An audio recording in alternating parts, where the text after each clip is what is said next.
Hello दोस्तों, तो स्वागत है आप सभी का आपके अपने परिवार बदायूं स्टडी हब पर। तो जैसा कि आपको पता है, आपका बदायूं स्टडी हब चैनल एक एजुकेशनल चैनल है जिस पर आपको एजुकेशन से रिलेटेड कंटेंट प्रोवाइड कराया जाता है। ठीक है, तो आज का हमारा टॉपिक है पादप हार्मोन और जंतु हार्मोन में अंतर। ठीक है, ये बहुत ही एग्जाम में डिमांडेबल, मतलब इसकी बहुत ही एग्जाम में डिमांड रहती है इस क्वेश्चन की। तो ये एग्जाम में बार बार पूछा जाता है, पूछा गया है। ठीक है, बाकी सेट्स में भी ये पूछा गया है। ठीक है, तो ये कक्षा 10 विज्ञान बायोलॉजी का टॉपिक है, बहुत ही महत्वपूर्ण टॉपिक है, एग्जाम में आना ही आना है। ठीक है, यूपी बोर्ड 2024 एग्जाम को हम नज़र में रखते हुए ये क्लास स्टार्ट की है हमने। ठीक है, तो आइए हम अपने टॉपिक की ओर चलते हैं। पादप हार्मोन और जंतु हार्मोन में अंतर। तो हम पहले समझ लेते हैं पादप और जंतु में अंतर क्या होता है। ठीक है, पादप कहते हैं पेड़ पौधों को और जंतु कहते हैं एनिमल्स। जैसे हम एनिमल ही तो है, मनुष्य एक एनिमल ही तो है, तो ये एनिमल्स। ठीक है, जंतु हार्मोन और पादप हार्मोन यानी हार्मोन्स। हार्मोन्स कहते हैं जैसे शरीर में किसी भी एक्टिविटी का होना हार्मोन हार्मोन के कारण होता है। ठीक है, जो हमारी दाढ़ी मूंछ निकलती है वो हार्मोन्स के ही कारण निकलती है। ठीक है, तो आइए हम पादप हार्मोन और जंतु hormone, plant hormones, animal hormones. ठीक है, इसका हम पढ़ते हैं इसको। ठीक है, तो आइए पहला पॉइंट है, इनका निर्माण पादप के शरीर के विभिन्न भागों में होता है। ठीक है, इनका निर्माण यानी पादप हार्मोन का निर्माण यानी पादप के शरीर के यानी पेड़ पौधों के शरीर के विभिन्न अंग भागों में होता है। ठीक है, जो हमारे पेड़ पौधे होते हैं, पेड़ पौधे, उनमें ये पादप हार्मोन पाया जाता है। ठीक है, पादप हार्मोन पेड़ पौधों में पाया जाता है, यानी पादप का मतलब पेड़ पौधे होते हैं। ठीक है, ठीक, इनका निर्माण अंतःस्रावी ग्रंथियों में होता है। ठीक है, अब हमारे शरीर जो अंतःस्रावी ग्रंथि होती है, ठीक है, तो हमारी ये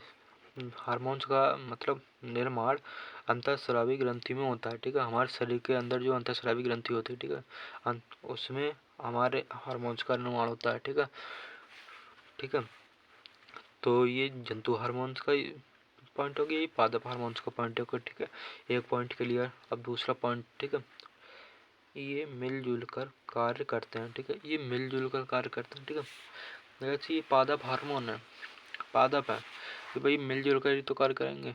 अब इनकी खुद की क्षमता थोड़ी ना जो अपने आप कार्य कर लेंगे, इनकी ये एक जगह स्थिर है तो एक स्थिर ही है। ठीक है, तो ये मिलजुल कर यानी आपस में कनेक्ट होकर ये अपना हार्मोन्स का निर्वहन करते हैं। जैसे एक पौधा यहाँ पर है, एक पौधा यहाँ पर है, तो एक पौधा यहाँ पर है, तो ये किसी भी तरीके से ऐसे पुंकेसर इस पर पहुँच जाएंगे। ठीक है, तो ये चीज़ ये पादप हार्मोन मिलजुल कर कार्य करते हैं। ठीक है, अब जंतु हार्मोन क्या है, ये स्वतंत्र रूप से कार्य करते हैं। ठीक है, ये तो स्वतंत्र है भैया, ये तो अपने हाथों के मालिक हैं, ये जो चाहे वो करें। ये अब जंतुओं को कोई थोड़ा ना रोक सकता है, वो तो कहीं भी जाए कहीं भी जाए, मतलब उनका तो खुद का शरीर है। ठीक है, वो उनके खुद के हाथ पैर है, तो वो कहीं भी जा सकते हैं। ठीक है, और पादप यानी पेड़ पौधे स्थिर रहते हैं बेचारे, ये कहीं भी आ जा नहीं सकते। ठीक है, तो इस वजह से ये अपने स्थान पर स्थिर रहते हैं। ठीक,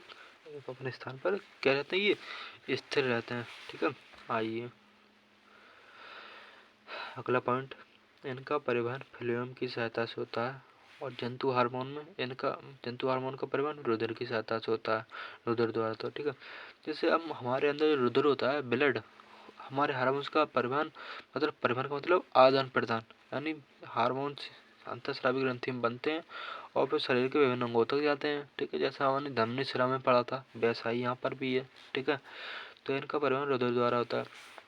परिवहन का मतलब होता है, मतलब आदान प्रदान यानी आना जाना, यानी तो हमारे अंदर रुधिर तो है और क्या चीज़ है। ठीक है, तो रुधिर के द्वारा हमारे हार्मोन्स का आदान प्रदान होता है हमारे शरीर के विभिन्न अंगों तक। अब ऐसी फ्लोएम एक चीज़ होती है जो प्लांट्स में पाई जाती है, यानी पादपों में पाई जाती है फ्लोएम। तो इसकी सहायता से पादप हार्मोन्स का आदान प्रदान फ्लोएम की सहायता से होता है। परिवहन यानी परिवहन आदान प्रदान का, परिवहन का मतलब आदान प्रदान। ठीक है, फ्लोएम की सहायता से होता है पेड़ पौधों में। ठीक है, आपको ये चीज़ समझ में आई। ठीक है, अब देखिए, इनका निर्माण स्थल या इनका निर्माण स्थल या क्रिया स्थल समान या अलग अलग हो सकते हैं। ठीक है, अब देखिए इनका पादप हार्मोन है, ठीक है, इनका निर्माण किसी एक जगह भी हो सकता है और अलग अलग जगह भी हो सकता है। ठीक है, अब ऐसा थोड़ा ना किसी एक पौधे में हार्मोन्स बनते हैं, भाई हर जाति के मतलब पेड़ पौधे में पादपों में हार्मोन्स बनते हैं। ठीक है, तो इनका निर्माण स्थल या क्रिया स्थल यानी यहाँ पर ये निर्माण होता है इनका, और क्रिया स्थल यानी यहाँ क्रिया करते हैं, यानी जहाँ पर ये गतिशील होते हैं हार्मोन्स, वहाँ पर इनका स्थान समान भी हो सकता है और अलग अलग भी हो सकता है। ठीक है, ये चीज़ आपको याद रखनी है। ठीक, जंतु हार्मोन में आ जाते हैं, इनका निर्माण स्थल तथा क्रियास्थल सदैव अलग अलग होते हैं। ठीक है भाई, इनका निर्माण स्थल और क्रियास्थल सदैव अलग अलग होते हैं जंतु हार्मोन से। ठीक है, जंतु तो भैया अपनी मर्जी का मालिक है, कहीं भी वो आए जाए। ठीक है, तो इनका निर्माण भी और क्रियास्थल भी, यानी निर्माण भी इनका अंतःस्रावी ग्रंथि में होता है और क्रियास्थल इनके शरीर के विभिन्न विभिन्न अंगों में होता है। ठीक है, निर्माण स्थल अंतःस्रावी ग्रंथि में हुआ होता है और क्रियास्थल शरीर के विभिन्न अंगों में होता है। ठीक है, आपको ये चीज़ याद रखनी है। ठीक है, अब क्या है यहाँ पर, ये अब दिया है ये हार्मोन्स पादपों, पादपों का मतलब मैंने लिख दिया। ठीक है, पेड़ पौधे। ठीक है, ये हार्मोन्स पादपों में पाए जाते हैं। ठीक है, अब ये पादप हार्मोन पादपों में ही पाए जाएंगे। ठीक है, जंतु में थोड़ा ना पाए जाएंगे पादप हार्मोन। पादप हार्मोन का मतलब भी वो उसमें पाए जाने पादपों में यानी पेड़ पौधों में पाए जाते हैं। ठीक है, और ये हार्मोन्स यानी जंतु हार्मोन्स मनुष्य जीव जंतु में पाए जाते हैं। ठीक है, अब जो होते हैं जंतु हार्मोन्स होते हैं वो पादपों में थोड़ा ना पाए जाएंगे, वो तो मनुष्य में ही पाए जाएंगे। ठीक है, मतलब जंतुओं में ही पाए जाएंगे जंतु हार्मोन। अब ना जंतु हार्मोन पादपों में पाए जाएंगे और पादप हार्मोन जंतुओं में नहीं पाए जा सकते, ये अपोजिट है इस चीज़ का। ठीक है, तो आपको ये चीज़ याद रखनी है, मतलब जंतु हार्मोन जंतुओं में पाए जाते हैं और पादप हार्मोन पादपों में पेड़ पौधों में पाए जाते हैं। ठीक है, आपको ये चीज़ याद रखनी है। ठीक है, आप आई होप आपको ये चीज़ समझ में आई होगी। मैंने बहुत ही साधारण भाषा में बहुत ही अच्छे से आपको समझाने की कोशिश की है और आपने बहुत अच्छे तरीके से समझा है। ठीक है, आप इसका स्क्रीनशॉट ले सकते हैं। ठीक है, ये पूरा स्क्रीनशॉट आप ले सकते हैं। आई होप आपने स्क्रीनशॉट ले लिया होगा। ठीक है, अगर देखिए ये हमारा चैनल है बादाम स्टोरी चैनल, आप इसको ज़रूर सब्सक्राइब कर लें।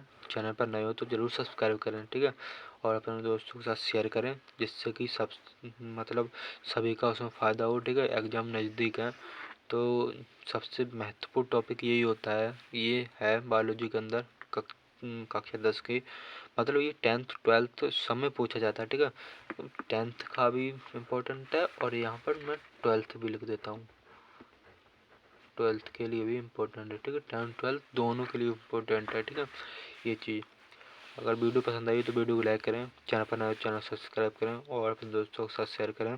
ठीक है, हमारे चैनल का नाम है बादाम स्टडी हब। ठीक है, आप इसको जरूर सब्सक्राइब कर लें और ऐसे ही बनी रहिए हमारे साथ। ठीक है, नमस्कार, धन्यवाद।